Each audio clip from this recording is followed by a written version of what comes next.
Monica Hansen was enjoying her usual Saturday routine. She enjoyed spending the whole day shopping. She had arrived at the mall when it opened and had already found a ravishing red dress. She was just about to start her route to visit all of his shoe stores when it hit. She got one of her headaches. It was a hard one. She knew she had to go home and take one of the pills the neurologist had prescribed and lay down until it went away. She knew once it was gone she wouldn't get another one for over a week. She got into her car and started the 20-minute drive home. She thought about her husband, Donald. They had been married for 5 years, and in all that time the most exciting thing he had done was buy a different car. All he seemed interested in was his flower garden. She thought about his small penis, which she thought matched his small feet. She wondered how she could get him interested in something like dancing or swimming, two pastimes she enjoyed. She wondered why she married dull Donald. She arrived home and parked in the driveway, then grabbed her new dress and went in the house headed for the bedroom to hang it up. As she passed the opening to the living room, she saw Donald engrossed in the morning paper. He didn't even know she was home. She was hanging up the dress when she pictured that he too was wearing a dress. She could envision his nylon-clad legs coming out of a skirt. She thought it couldn't be, not her dull Donald. She went back to the opening and looked, and sure enough, he was sitting there in a dress and wearing nylons. He had the paper up and still didn't realize she was there. Her headache was killing her, but she stepped into the room. "What the hell is going on? What are you wearing?" The paper ripped as it quickly dropped to cover his legs. He looked totally shocked and asked, "What are you doing home?" Monica said, "I got one of my headaches." "What are you doing in a dress?" He said, "I just wanted to see what it felt like. I read an article in last week's paper about men in dresses and how they said it felt so nice. I can't see why though. It doesn't do anything for me." "I'll go change." Monica said, "No, leave it on. Get me one of my headache pills and a glass of water." He got the two things and gave it to her. Then he said he would change. Monica said, "No, I told you to leave them on. I am going to lie down until this headache is gone. While I'm doing that, you can clean the living room and the kitchen. The kitchen floor needs mopping. You better be wearing what you have on when I get up." She got up to go lie down. She saw he was wearing a blue dress and black pumps with a 3-inch heel. All she wanted was the headache to go away. She was gone, and he got the carpet sweeper and started the living room. By the time he was mopping the kitchen floor, his legs were aching. He wanted to get the heels off, but then remembered Monica telling him to leave the clothes on. He wondered what she would do. Would she want a divorce or what? He decided not to dwell on it. He finished everything and wondered what else he should do. He decided to mop the bathroom and half-bath floors. It wouldn't hurt to try to make some points with Monica. He finished them and put everything away. He then cautiously and quietly went and checked on her. She was sleeping, and he saw she had a smile on her face. He knew the headache was gone. He went and sat on the couch to wait for her to get up. He had a sense of dread. Monica woke up and lay there. She then remembered what she had seen when she got home. She wondered what she should do about it. She wondered if he was gay or what. Then she thought about the fact that she detested housework and maybe she could get him to do it all. A smile came over her face as she thought about how she could be in control of everything from now on. She got up and put a stern look on her face and went to have a talk with Donald. She sat in the recliner he usually sat in when both of them were in the room. She had looked at the kitchen floor and it shone, so she knew it was mopped. A quick thought of how she hated dong floors shot through her head. She said, "Now tell me, How long have you been putting on a dress when I am gone? Are you gay or what? He said, getting tears in his eyes. This is the first time. I am not gay. I just wanted to see how it felt is all. I have found out I don't care for wearing a dress. She said, but you are in a dress now, and from now on I will decide what you will wear. You put the dress on. I didn't tell you or force you to, did I? He said, no, but I told you I just wanted to see how it felt. I know I shouldn't have, but I did. I'm sorry if I upset you. I am truly sorry about this whole thing. He was sobbing and she knew he meant every word of it, but she wasn't going to give up.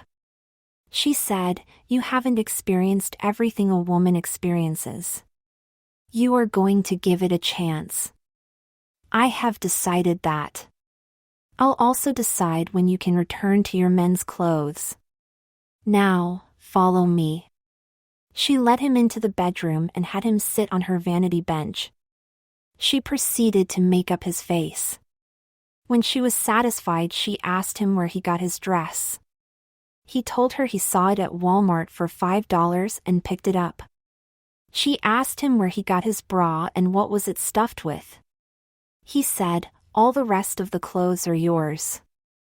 I am sorry, I borrowed them. The bra is stuffed with a pair of socks in each cup. The shoes are just a little bit big, but they fit okay. She said, what were you planning to do this afternoon? He said he was going to weed the flower beds. She asked how long that would take and he told her about 2 hours. She said, well, go and do your weeding then. After you are done, I'll think of something we can do. He asked, can't I change out of these clothes? She said, sure, I'll get you something to wear for weeding. He had the clothes off before she returned with her red polka-dotted bikini. She told him to put it on. He told her he didn't want to. She told him he was going to experience what women experience and he had better get it on if he knew what was good for him. He wasn't used to her being so dominant and did as she said. She handed him a pair of white strappy sandals to wear and told him to get going and do the weeding. He went out and cautiously peered around to see if he saw anyone. He didn't, so he went out and started weeding. It took him a full 2 hours to finish, and when he was finished he was glad no one had saw him as far as he knew. He went back into the house. While he was out there, Monica had been thinking. She knew she had him right where she wanted him. She had never thought about him being submissive before, but now saw that he was. She wondered how far she could take him.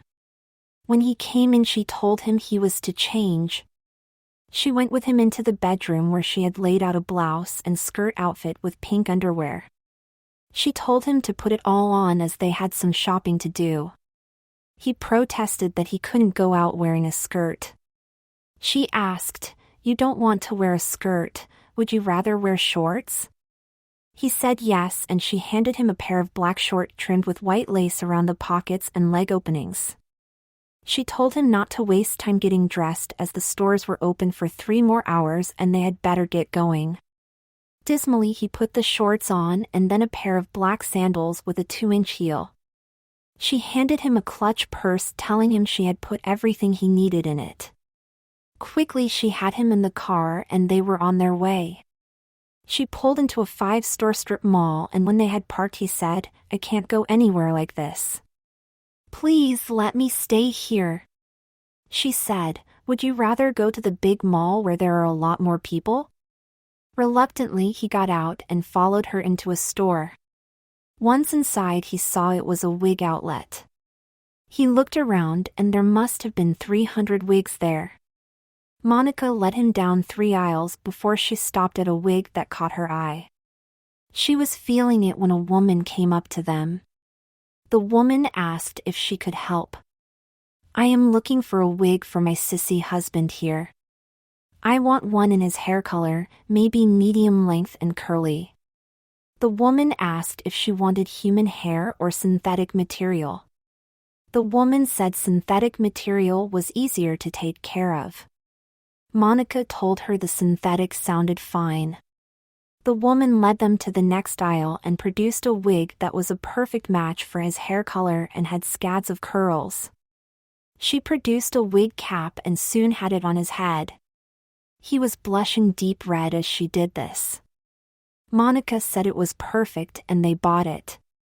She then drove them to another store where she picked him up 4 dresses.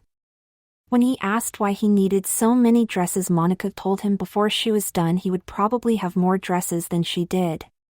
They were back in the car when Monica said to him, "You are going to need a whole new wardrobe. You can't be borrowing everything from me. So, we are going to get you everything you need for yourself." He was dismayed at this turn of events. He had never seen her so driven before. She soon had him in a store that specialized in foundation garments. When they left, he had 2 corsets, one white and the black one he had on. They had also purchased a half-dozen long-line bras for him. Monica had specified to the girl who waited on them that she wanted them tight and controlling. Each bra had steel stays that held his ribs tighter than the corset did. They stopped at a medical supply store that was open to the public, and there they ended up with a pair of lifelike breast forms 1 cup size bigger than Monica's breasts. Then she stopped at an adult store where she selected 2 pair of heels with 6-inch heels that locked on his feet. He was made to wear the red pair out of the store.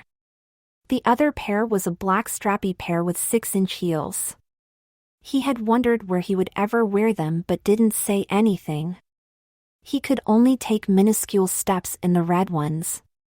She then stopped at a Western store, and when they left he had 2 square dance outfits complete with petticoats and short skirts.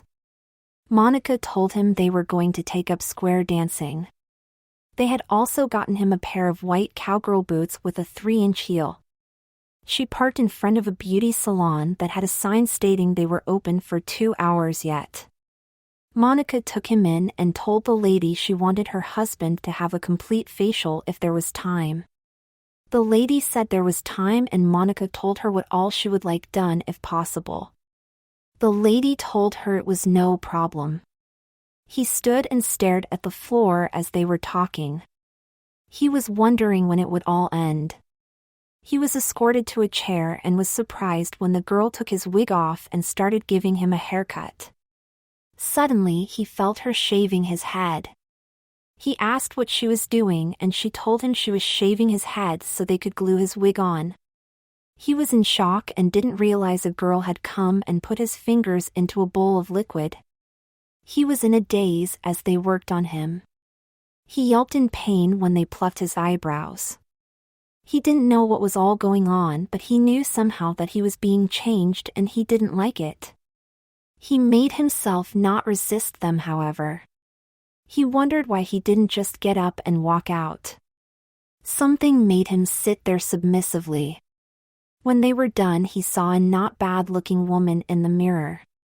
He knew he wouldn't recognize himself with all the changes. They helped him out of the chair. He was still wobbly on the high heels. When Monica told him to pay for everything, he was aghast at how much it cost.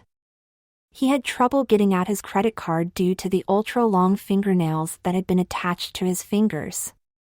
He looked at them shining in the light and couldn't believe they were his. They made his hands look so feminine.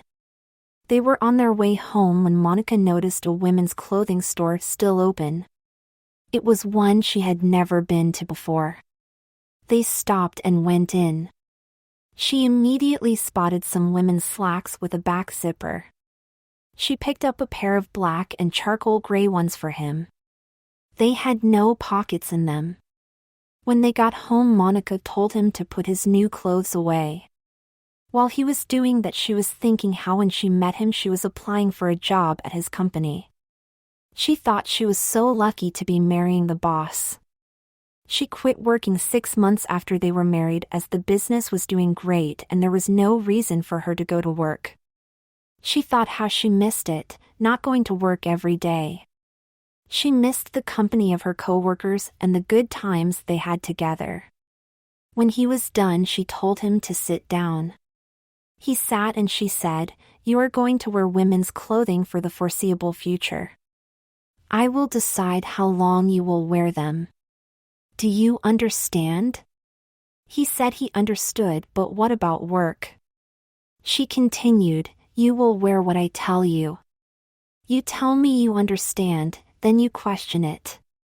He asked, "Can I wear my men's clothes to work is all I am asking." She said, "I told you I will tell you what to work. Now, I was going to let you wear a pair of those slacks we got you today on Monday for work, but you need to learn what I am saying, so I think you can wear a dress to work now." He pleaded, "No, please let me dress as a man for work." She said, "I'll tell you what, I'll let you wear a pair of those slacks to work Monday if you name me president of your company.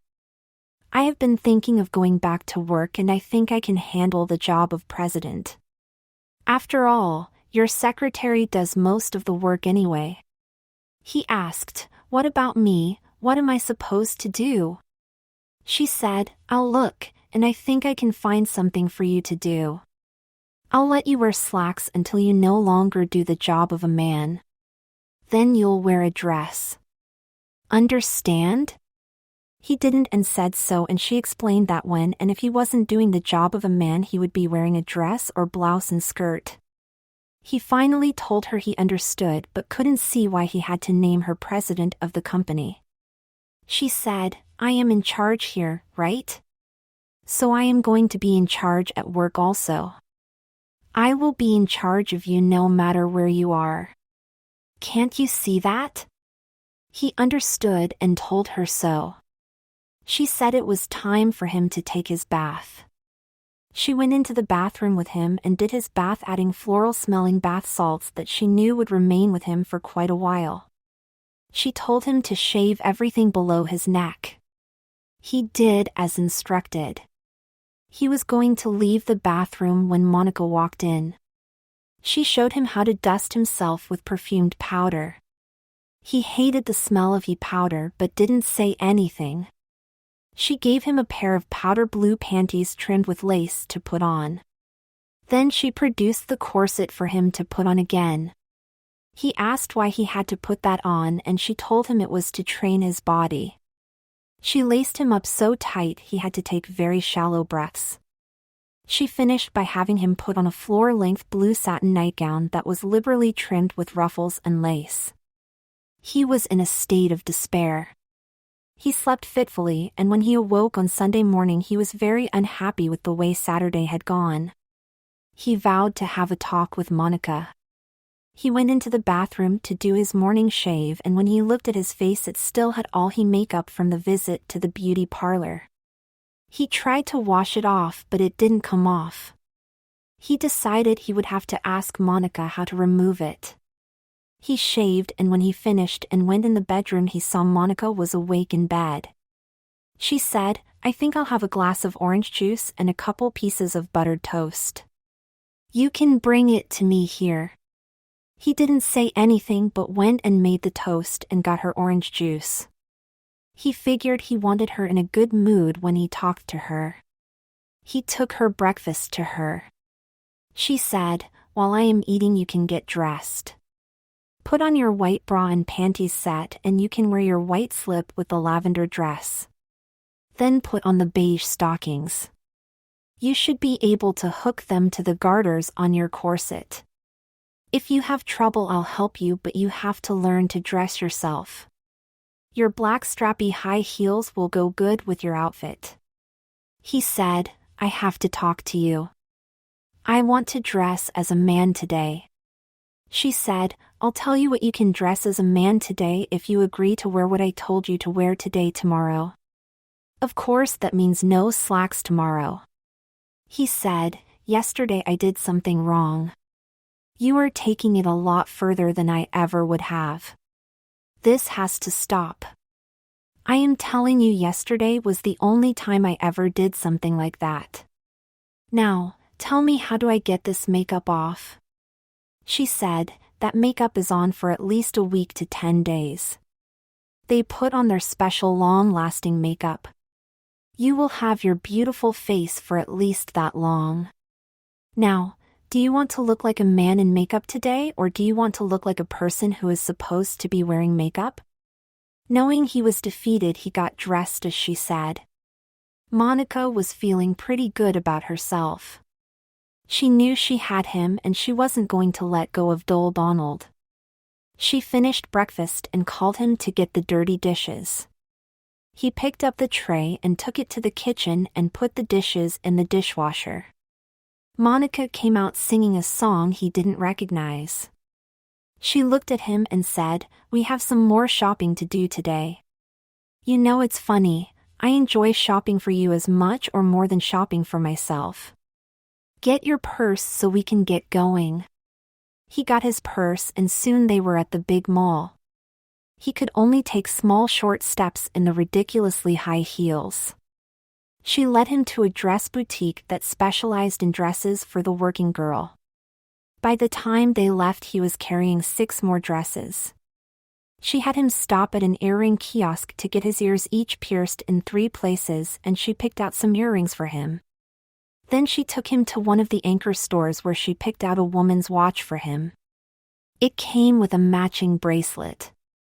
Then she picked out some necklaces, bracelets, and more earrings for him. She picked out 2 ankle bracelets for him. One had a little bell that actually rang when the wearer moved. Then she stopped at a specialty clothing store. She picked 2 aprons, one a half gauzy one with lace trim on a heart-shaped pocket and the other a full-length pinafore with ruffles on the shoulder straps trimmed in lace. He wondered what they were for but didn't ask. She made him pay for everything, and every time he opened his purse he had trouble with the long nails. One time when he opened it, a tampon fell out. He blushed deeply as he picked it up and put it back into his purse. She then had him accompany her into the swimsuit emporium. She asked whether he liked a blue floral bikini or the red one with thin white stripes better. He said he didn't care, and she told him to take both. He had cramps in his legs and asked her if they could sit for a while so his legs could rest. Monica told him, "A woman doesn't rest when she is shopping. Can you think of anything else you need? Would you like more dresses or anything?" He said no, and she said, "Well, we are going to shop until you tell me something you want to get for yourself.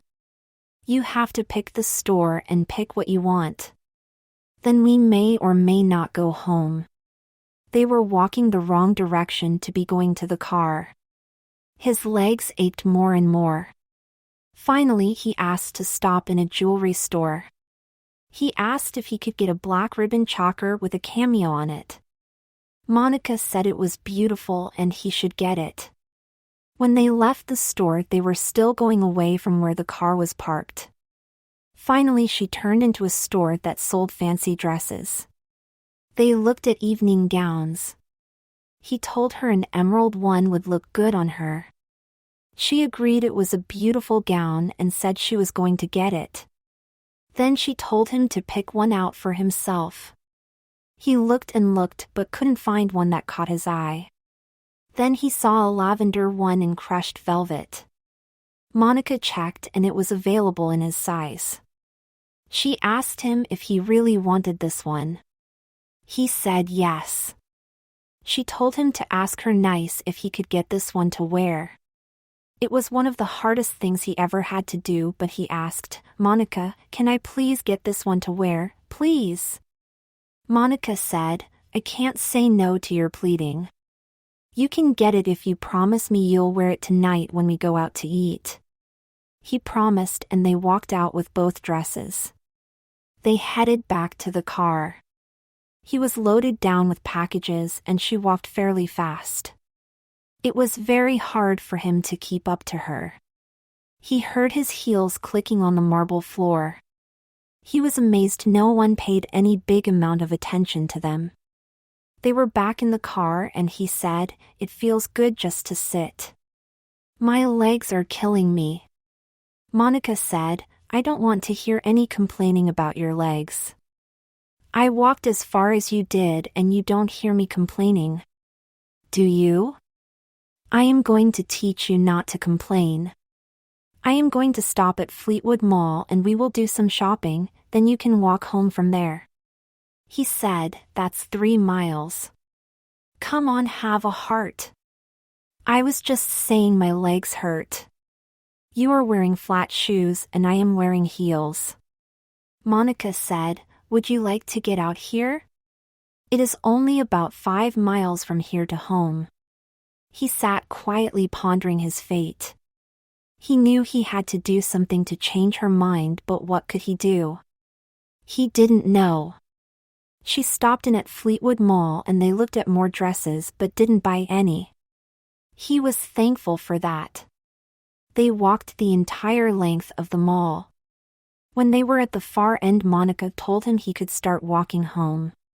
He thought it was crazy and said to her, why can't I ride with you? I didn't mean any harm in the remark about my legs. She said, if I were you I'd start walking unless you want to come with me and see where I can find to let you off. It might be a lot further from here than you think. You might be late getting home if you don't start walking right now. Defeated, he started walking. He went 2 blocks and decided to take his heels off. He was surprised to find that they were locked on his feet. He continued walking. Halfway home he had to go to the bathroom. He stopped at a convenience store and used the ladies' room. He got his second wind and his legs seemed not to hurt as much. He walked faster and the distance seemed to melt away.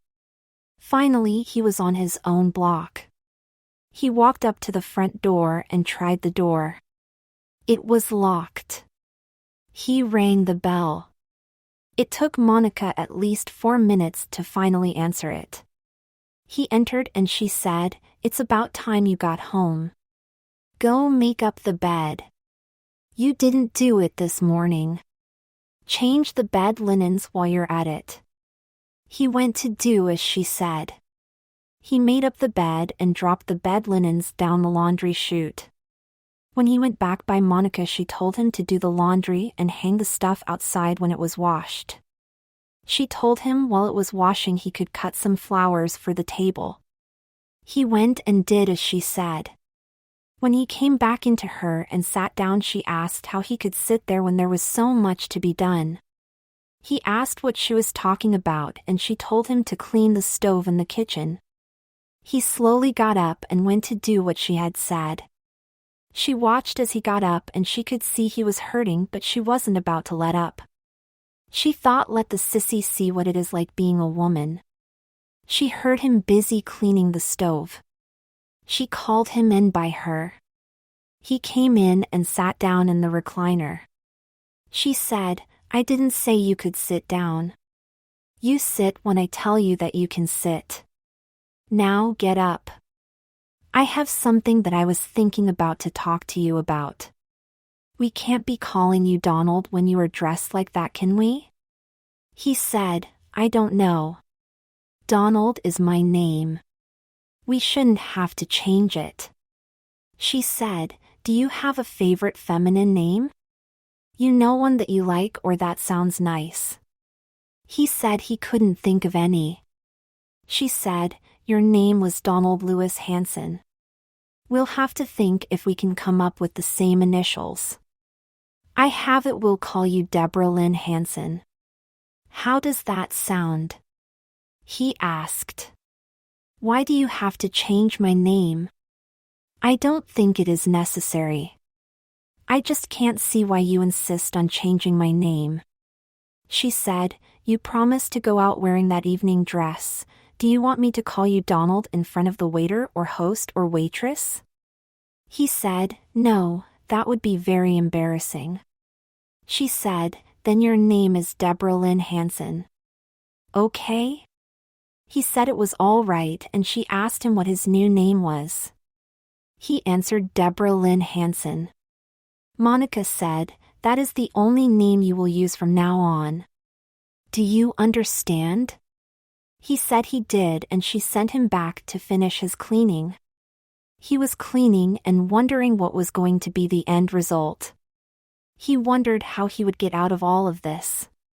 His legs started to cramp, but he walked it off. By the time he had the last load of laundry hung up, the first load was dry.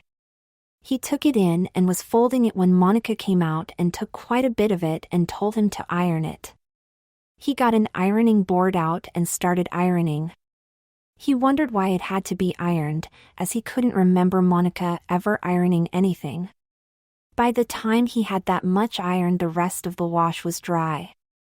He got it in and Monica picked a half-dozen more items for him to iron. He finished the ironing and folded all the laundry and put it away. Monica told him it was time to get ready to go to eat. Monica told him his black heels would go great with the dress. When he had it on, he looked in the mirror. It hugged his body and showed curves he never knew he had. He decided that the corset was giving him those curves. On the way to eat, Monica asked, "Would you rather be called Deborah or Debbie?" "I don't want to call you something you don't like." He said either was all right. She was delighted that he was getting brainwashed so easy. She wondered where all of this would end. She knew if it were up to her, he would be as he was for a long, long time. They ate at a steakhouse that they liked. He was amazed that as well as they were known there, the host only talked to Monica and asked where Donald was. She told him Donald was gone and she wasn't sure when he would return. The host held his chair as he sat down. They were eating when he asked her, "Where are you going with all of this? Where is it going to end? When is it going to end?" She answered, "I don't really know where we are going. I don't know about the end you ask about in either of your questions. Answer me this, were you always as submissive as you are now?" He told her, "I don't know if I was or not. I know I have changed in the last 2 days. If I had known this was going to happen, I would never have put that dress on. I never saw you like this before. Did you change or was it all an act before?" She said, "I think I have always wanted to dominate. It just came to fruition when I found you in a dress. I know I finagled you into something so you can't back out, but I am not sorry for it so far." He now knew she wasn't sure of what she was doing. He felt good about that, but still couldn't think of anything to say to change her mind about having him wear a dress. They returned home, and when he asked her if there was anything else she wanted, she told him the time was his. He sat and relaxed. He thought about asking her to unlock his shoes, but decided as long as he wasn't standing on his feet it wasn't so bad. As they got ready for bed, he asked her if she would undo his corset. She told him to keep it on but to come by her. She tightened the laces some more. He thought he was getting cut in half. He asked her to unlock his shoes. She told him she forgot where she put the key and that he should wear them to bed. He got into bed a very uncomfortable man. He fell asleep quickly because of all of his exertions that day. He woke up fully refreshed. He went in and shaved his face as close as possible. He was dreading going to work. He didn't want to name Monica president but couldn't see any way around it. His cleaning supply business was going great and he didn't know if she could handle it. He went back into the bedroom and saw Monica awake in bed. She told him to get her usual breakfast. He went and got the buttered toast and orange juice and took it to her. When he served it, she said, "Well, today's the big day. You get to make your announcement to the staff. It will be good to get back into the working world." He said, "If that is all you want, I could make you a special sales representative or something. I could give you your choice of hours, whatever you want." She said, "I told you what you were going to announce. You will announce what I told you, no questions about it. Now, get dressed." He reminded her, "You said I could wear slacks today, remember?" She said she remembered. She told him to put on his black panties and bra. He put them on, then she told him to put on a black camisole. He put it on, then she told him to put on the white blouse hanging on the end of his closet. He got it out and saw it had short sleeves and was decorated with lots of lace on the front, collar and sleeves. He slowly put it on and buttoned the heart-shaped buttons. She told him to put on the charcoal slacks they had got on Saturday. He put hem on and was dismayed when he had to zip them up and back. He noticed they had no pockets. When he said something to Monica about it, she told him he would have to take his purse. When he asked her to unlock his shoes so he could change them, she told him they looked good with that outfit. She told him to go to work, and as soon as she arrived they could have their meeting. He arrived 10 minutes before everyone else. He went into his office and closed the door. He didn't want anyone to see him like this, but he knew they would as soon as the meeting started. He figured he would get it over with quick, then leave and go home quickly. 10 minutes later there was a knock on his door. It was Karen Tolkins, his secretary. She entered and stopped dead. She looked at him and said, "It's a little early for Halloween, isn't it?" He told her to sit down. She sat. He said, "There's going to be some changes around here. I am going to name my wife as president." Karen asked, "Why? What are you going to do?" He told her, "I don't know for sure. I made a big mistake Saturday and now I am paying for it." Karen said, "You know I care about you a lot. Tell me about it. It always helps to talk about a problem." He ended up telling her everything from Monica catching him in a dress to their shopping trips to his having to walk 3 miles home. When he was done, Karen told him she would help him in any way she could. He thanked her and told her when Monica came in to show her right into his office. 15 minutes later, Monica was in his office. He asked her, "Can't we leave things like they are? I told you I would work with you if you want something to do. Please leave me in charge of my business." Monica was holding a garment bag. She took it and hung it on the coat tree in the corner. She turned and said, "I told you how things were going to be. I have made up my mind. Now, get the staff in here and make your announcement." He told Karen to get everyone and have them come to his office. He went back and was going to sit in his chair, but Monica was sitting there. She told him to pull up a chair and sit next to her. He was sitting there when the staff came in. Monica said, "There are going to be some changes here. Effective immediately. My husband will make the announcement now." She turned to him and he knew he had to make the announcement. He said, "Effective immediately, my wife is the new president of the company. She is taking over the position I held. Thank you all for your dedication and help you have all been to me. I really appreciate it." He got up and started to leave. Monica asked, "Where do you think you are going?" "Sit down where you were." He went back and sat down, blushing.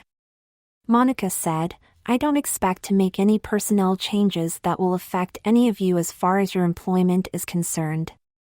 Any questions?" Someone asked, "Is Donald retiring?" Monica said, "I have given it a lot of thought and decided that he will stay as an office help." "Oh, and his name is not Donald anymore, it is Deborah. Call him Deborah from now on. He will assist any of you that need a hand in anything."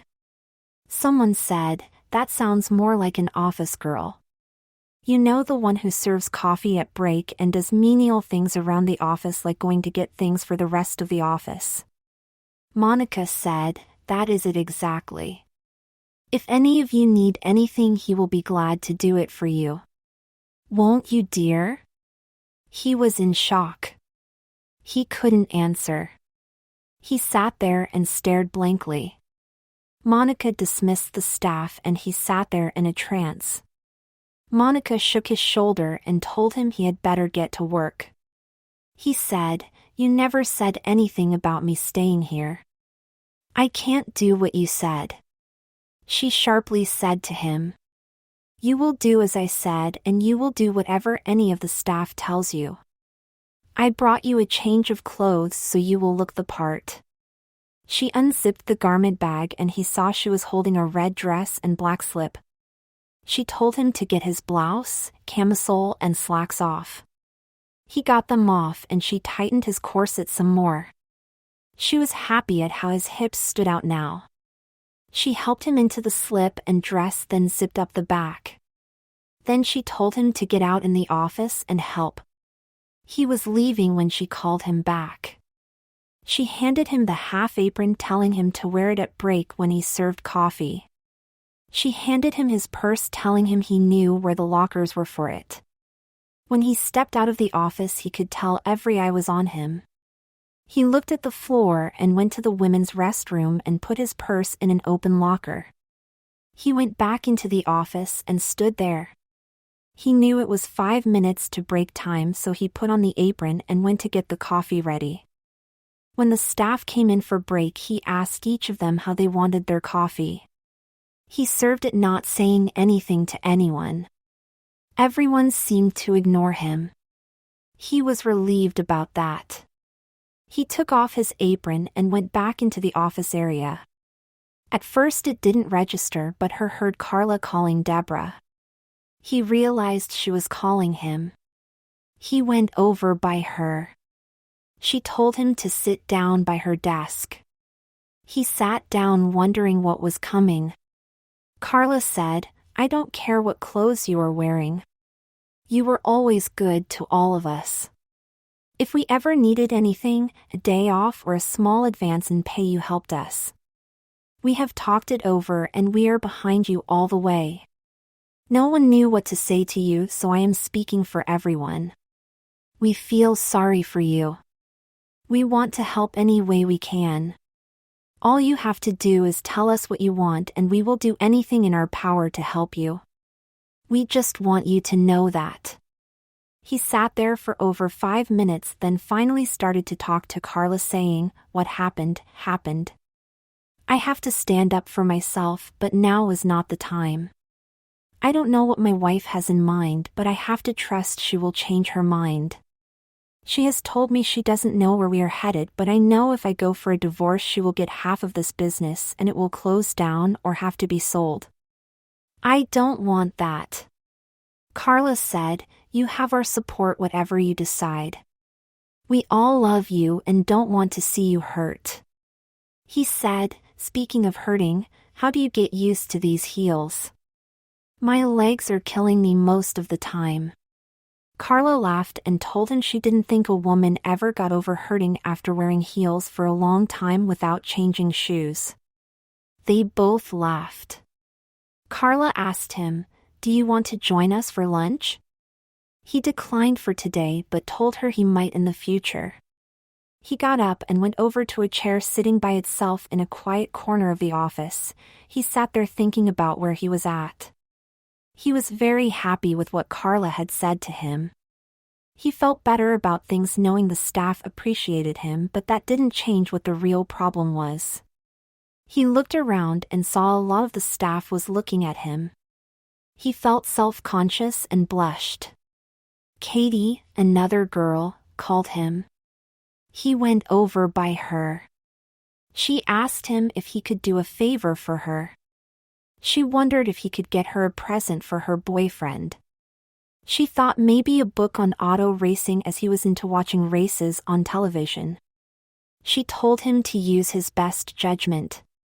She said she would do it, but her boyfriend was picking her up right after work and she didn't think she would have time during lunch to run to a bookstore. He told her he would see what he could find. She gave him $30 to spend. At the bookstore, a young man hurried to help him. The young man showed him many different books on auto racing. He selected one on the history of NASCAR that featured short biographies of many of the drivers. He headed back to the office and gave the book and the change to Katie. She was very grateful. By the end of the day, many of the employees had talked to him and reassured him that they felt sorry for him. It became a well-known fact that he had not made the decision to make his wife president of the company. Just before quitting time, Karen, his old secretary, came up to him. She told him to hang in there and gave him a kiss on the cheek for encouragement. He left when the staff left. He got home and started to make supper. It was ready just as Monica walked in. She said, "Well, how was your first day as an office girl?" He replied, "It was a lot different than I expected it to be." She asked, "Are you helping any of the girls?" He told her, "Yes, and they are being very nice to me. They are treating me with a lot of respect. Tomorrow I expect to go to lunch with some of them." Monica said, "That's good. I want you to join in on their things. You are one of them now, you know." He didn't know but didn't say anything. Monica continued, "I went over the books today and the company is really doing great. You should have thought about buying out one of the other companies." He told her, "I thought about it, and to do that we would have to go in debt, and I didn't want to do that. The company has a chance to grow on its own without taking another company's problems on." He had put the meal on the table and they sat quietly eating. When they had finished, Monica told him to hurry as they had someplace to go that night. He wondered where that was, and his unasked question was answered when Monica called him into the bedroom. On the bed was one of the Western outfits they had picked up. Monica told him there was a beginner's class at a square dance club not far from their house. He got the outfit on and felt like he was showing too much when he moved. Monica told him not to be ridiculous, that was the way the dresses were supposed to be. They arrived and Monica did the talking. Soon they were learning the moves for square dancing. He had a little trouble in the high-heeled boots but managed to make it good enough to pass. He found he was enjoying it, as it didn't seem to take too much concentration to make the moves. Back at home, Monica said, "That was fun. I think I am going to enjoy square dancing. What about you? Did you enjoy it?" He said, "I guess I enjoyed it. The moves aren't too hard to learn and it was kind of fun. I will tell you something I never thought I would be saying. That is, I liked the feel of the petticoats swirling around my legs. I think it turned me on in a way." Monica laughed and he joined in. He thought this was the first laugh since all of this had started. He went and undressed and Monica helped him get out of the corset so he could take a bath. After the bath, he powdered himself like Monica had shown him. He briefly thought that it wasn't right for a man to powder himself like that, but then found himself enjoying it. The next day he joined the noon to 1 girls in lunch. The girls were jovial at lunch and he soon caught their spirit. He was laughing with the rest of them. On the way back, one of the girls told him she was glad he had joined them. He felt very good about that and felt a sense of belonging that he had not felt before. When they were back at the office a little later, Sharon called him over. She told him tomorrow was her day to stay over the noon hour and take her lunch from 1 to 2. She asked him if he would go with her to lunch tomorrow. He told her he would. That night after supper, Monica told him they should take a swim in their pool. She told him to wear his blue floral bikini. They were changing when he noticed for the first time the bikini outline on his chest.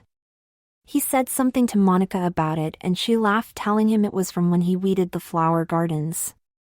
She told him he should get more sun in his bikini so it really showed. He didn't. That was funny at all. They enjoyed a nice swim, then relaxed in the lounge chairs by the pool.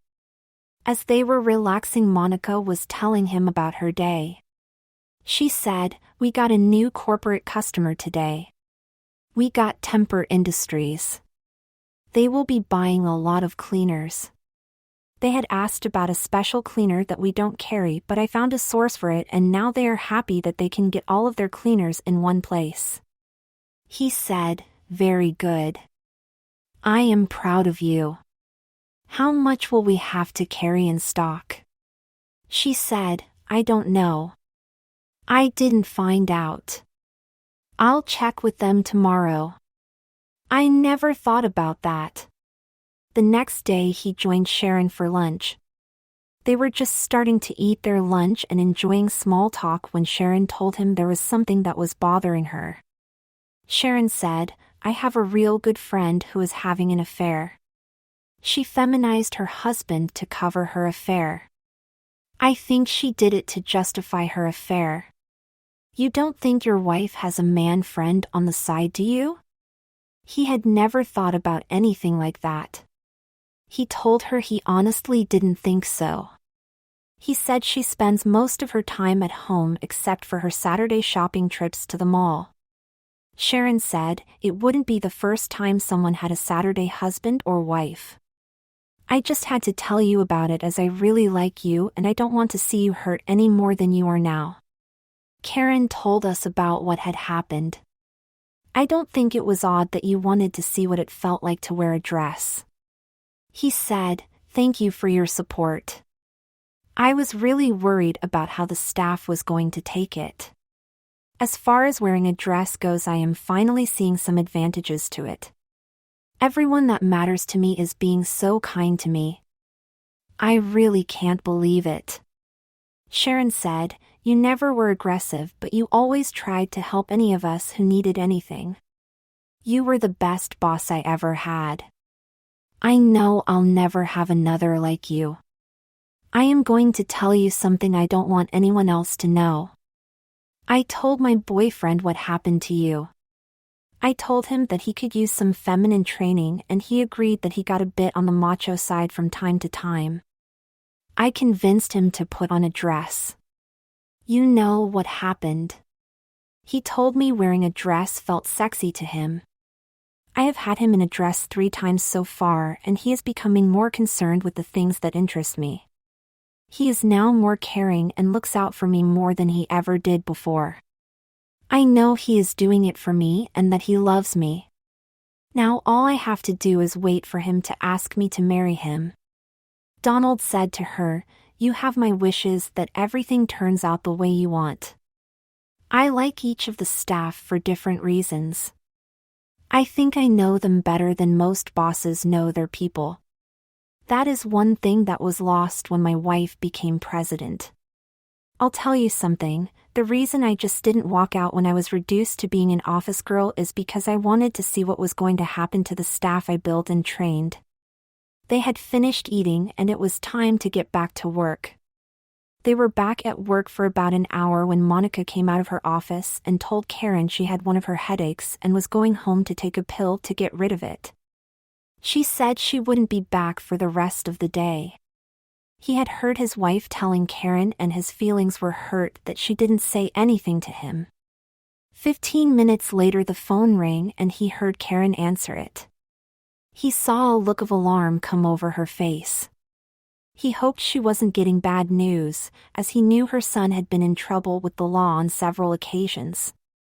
She hung up and came over by him. "Donald, I have some bad news. There has been an accident. A drunk went through a red light and hit Monica's car directly on the driver's side.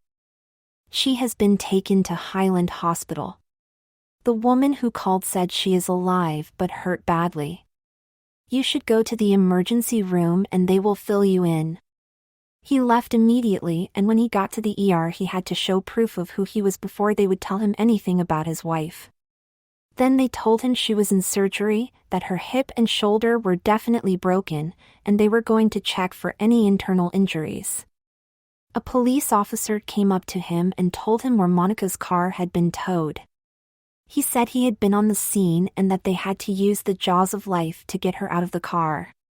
He said if she hadn't had her window open she would probably have had a lot of cuts to her face and upper body. He gave Donald the case number, telling him he would need it for his insurance company. He left and Donald called his insurance agent to tell him about the accident. His agent told him not to worry about anything, that he would take care of everything. Donald waited in the family waiting room. At 5:30, just about the whole office staff walked in to see what was happening. He told them she was still in surgery. He told Karen he probably wouldn't be in tomorrow and that he knew he was only an office girl, but he felt compelled to let someone know. He told her as far as he was concerned she was acting president until Monica got back. She told him she still thought of him as the true president no matter what job he was doing there. He thanked her and she gave a kiss on the cheek. Everyone stayed for about a half hour, then left to get on with their lives, but before they left they told him to let them know how she was. He promised them he would let them know. He sat there until after 9 waiting patiently. Finally, a doctor came in and told him that her hip was smashed and that they had to replace her hip. He said her shoulder was broken and they had immobilized her shoulder, but it really wasn't necessary, as they had given her medicine to paralyze her. He told him that she would be paralyzed at least until tomorrow night. She was in intensive care so they could keep tabs on her in case they missed any internal injuries. The doctor told him that some internal injuries don't show up for 24 to 48 hours after an accident. He told Donald that she would probably be in intensive care for 3 to 4 days, possibly up to 6 days if nothing new develops. The doctor told him he could see her in about a half hour in the intensive care unit. He went and got a soda from the machine in the canteen. Then he headed for the intensive care unit. He looked through the small window in the door but couldn't see much. A nurse saw him and asked him who he was looking for. He told her and she said it would be about 15 minutes. He sat in a family waiting room. Finally, he figured it was time he could see her. He stepped inside the unit and the same nurse said his wife was in Bay 3. He saw the number over the door and went in. He just stood there and looked at her. The nurse came in by him and said, "You can talk to her. I can tell by the monitors that she is awake and she can hear you." He asked what the patches were on her eyes and the nurse explained that when they paralyzed a patient their eyes were open and the patches kept the eyes moist so there would be no eye damage. He looked at all the tubes connected to her. He was transfixed by all of the beeping and flashing instruments and the heart monitor. The nurse told him to talk to her and left. He said, "Dear, it's me, Donald. They say you can hear me, but I don't know if you can hear me or not. I love you very much and I don't want to lose you. You have to get better. I am sorry if I caused you any distress. I have always wanted the best for you. If it were up to me, you wouldn't get those headaches and have to stop doing whatever you are doing. The doctor said they immobilized your shoulder because it is broken. He told me they replaced your hip because it was shattered in the accident. If I could, I would take your place rather than see you like this. Everyone from work was here earlier and all of them wish you the best. I told Karen she was acting president until you got back. I hope that is all right. Suddenly I feel awful tired and hungry, so I am going to go home. I will be here tomorrow morning bright and early." He left telling the nurse to call if she gets any worse.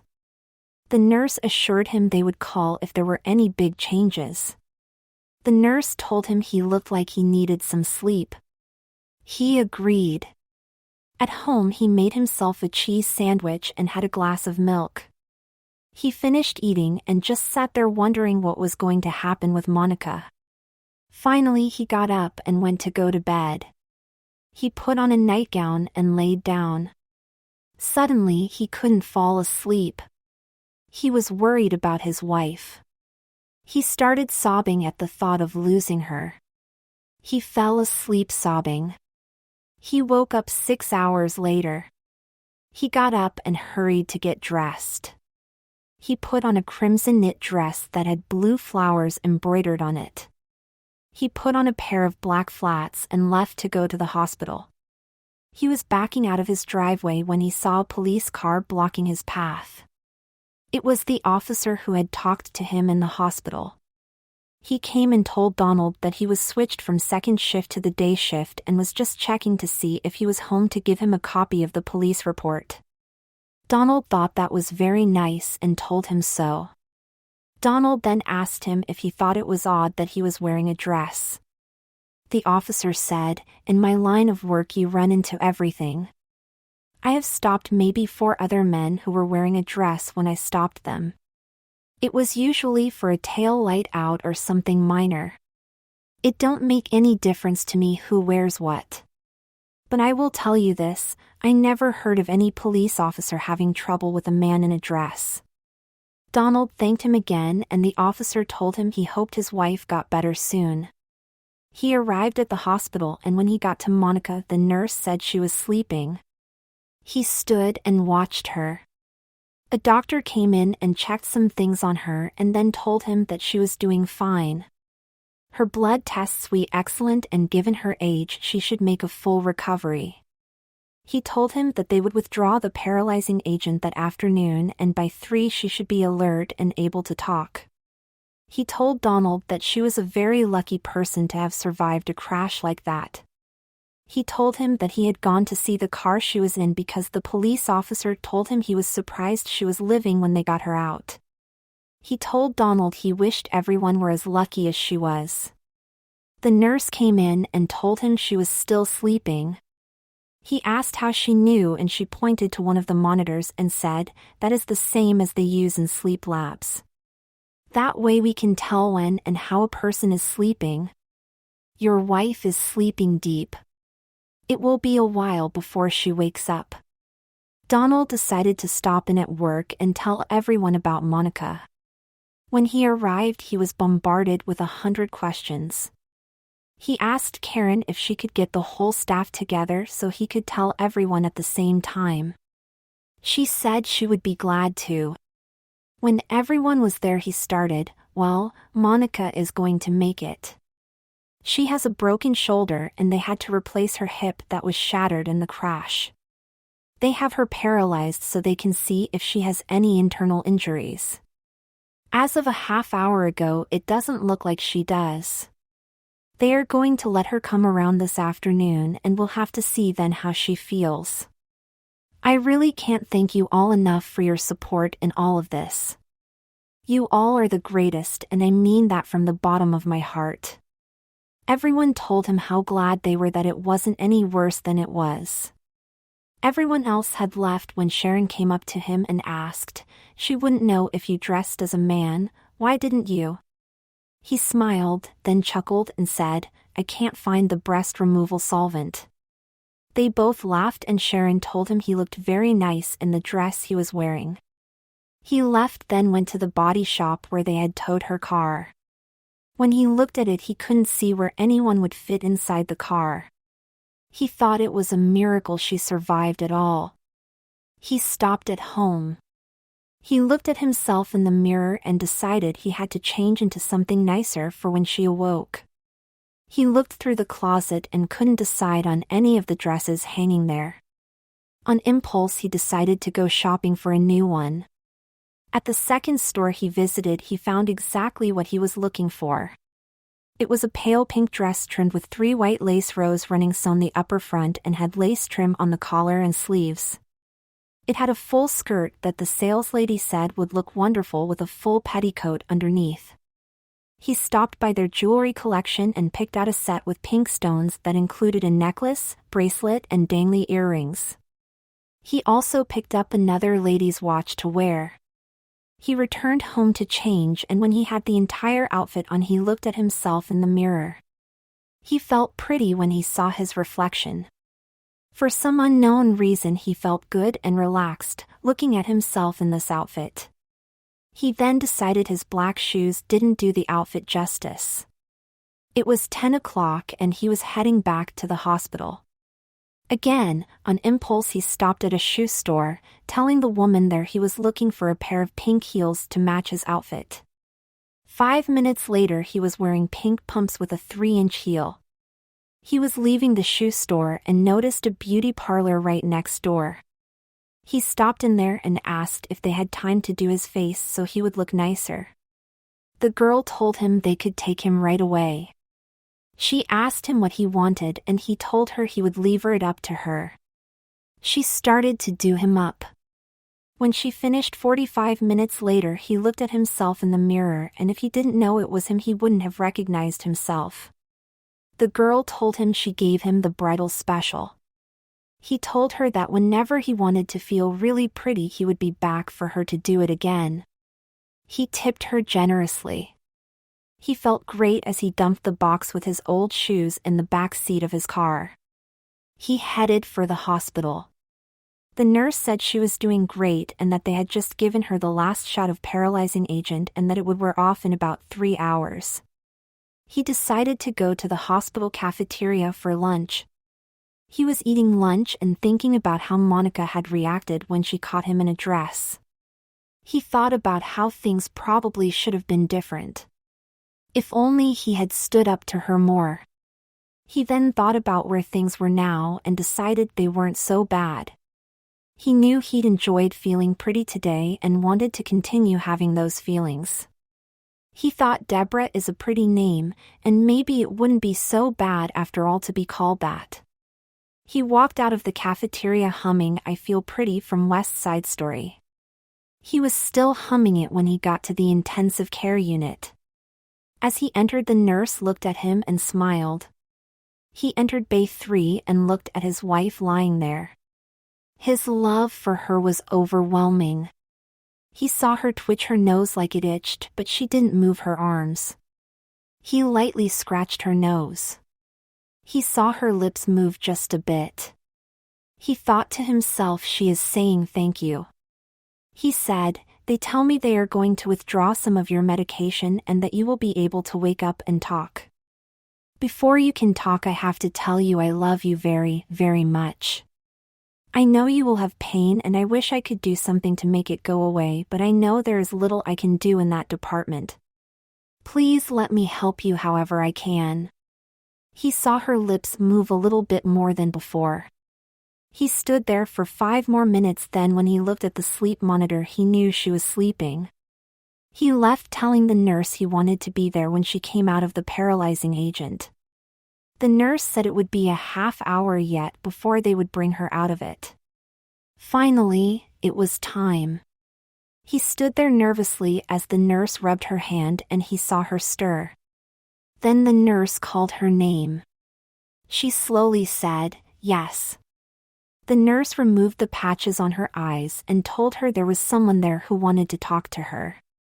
She rapidly blinked her eyes and soon was seeing right. She looked at Donald and smiled. He had tears in his eyes as he said, "Good afternoon. It is so good to see you awake. How do you feel?" She responded, "My whole left side hurts." "What happened?" "The last thing I remember is getting in the car to go home." He told her, "You were on your way home when a drunk driver plowed into your car. According to the doctor, you have a broken shoulder and they had to replace your hip because it was smashed. I want you to know I love you and that you have to get better." She said, "I will get better. I want you to know I heard everything you said, although I couldn't figure out why I couldn't see you and I didn't know what was going on. I love you also very, very much. Your words made me feel better and gave me confidence that everything would be all right." She looked at him closely, then said, "I don't remember that dress and you look so pretty. You look different than I remember." He told her, "I bought this dress today because I wanted to look pretty when you woke up. I went to a beauty parlor and the girl gave me a bridal facial so my face would be as pretty as she could make it. I wanted you to be proud of me." Monica said, "I am proud of you. There is something I have to say to you and I don't know exactly how to say it." It was quiet for a couple of minutes, then he said, "Go ahead and give it a try. I'll try to understand what you are saying." She said, Just before I got my headache, I wanted to call you in to help me make a decision about something. I was having a real problem with it and realized that I wasn't the best one to be president of the company. I knew you would make the right decision. Also, while lying here, I was doing some thinking. I think I went overboard in how I reacted to your wearing a dress. I am so sorry about that. I had you doing things that I wouldn't do, and I know that is wrong. I just enjoyed the feeling of power and got carried away. I am truly sorry about that, please believe me. It was just that it was so unlike you. When I was on my way home that day, I was thinking how you were so dull. I now realize you are not that dull, and if you are my dull Donald, and I love you. He saw her rest for a few minutes, then was surprised when she continued, I shouldn't have made you wear a dress. It was wrong for me to do that. Can you forgive me? He said, there is nothing to forgive. At first I was so taken by surprise I couldn't think of anything to say to make you change your mind. Then I started to realize that wearing a dress wasn't so bad. Everyone treated me so nice, I started to enjoy it. Today when I was getting ready to come up here to see you, I felt pretty and I liked the feeling. When I left the beauty shop, I felt like I was the prettiest girl on earth. It was a wonderful feeling, something I have never ever felt before. Monica said, still that doesn't make what I did right. I could have let you decide what you wanted to do, if you wanted to keep wearing dresses or not. He said, I didn't feel comfortable in that first dress, but now I like the feeling of wearing a dress. If you hadn't done what you did, I would never have experienced those feelings. She suddenly changed expressions and asked, are you saying you want to continue wearing dresses? I kind of would like it if my husband came to see me dressed as my husband. He said, I don't know what I want. I would like to go back to dressing like a man, but I also would like to continue to wear a dress. Besides, I can't get these breast forms off and none of my shirts will button over them. She laughed and told him the solvent was in her nightstand drawer. Then she surprised him saying, I enjoyed shopping with you. It was like shopping with a girlfriend. Maybe we can go shopping with you dressed in a dress. How does that sound? Also, you do a better job at housekeeping than I do. I detest cleaning. You can dress when you do the cleaning. And I did enjoy square dancing with you in a skirt. As a man, you never want to dance. As a girl, I loved it, he said. I loved the feel of a twirling skirt. He told her that the rest sounded good too. Then she said, you can have your job as president back. I will be laid up for quite a long time and your company needs a president. He said, I told Karen she was acting president. I think we will leave her as that and you as president. I was starting to enjoy not having to make all those decisions. I will continue to help anyone who needs help and serve as an advisor only. She said, you are surprising the daylights out of me. I never knew this side of you. I remember the guy I married and realize I didn't really know you until now. You don't know the feeling of love I have for you. It's as if I'm waking up to a whole new world. I feel I can take anything as long as you are there for me. She was feeling sleepy and he told her he would let her rest. He left thinking to himself that he was the luckiest guy in the world to have a wife like Monica.